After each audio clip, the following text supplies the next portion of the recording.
Bana yüreğini ver, bitsin vatan hasretim. Boşa geçen kayıp zaman. Nerede doğdum, nerede yaşadım, nerede öldüm, bir bir bilinsin. Bana yüreğini ver, gözlerini Mardin eyleyeyim. Dar geçitte vurulmayasın ama Nusaybin'de yıkılmayasın.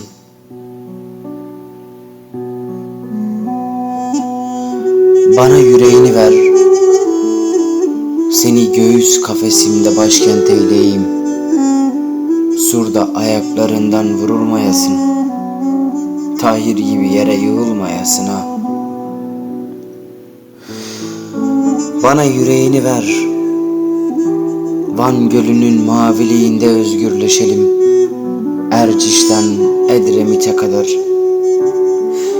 Sana yasak şiirler okuyayım akşamüstü, Ahlat'ta gün batana kadar.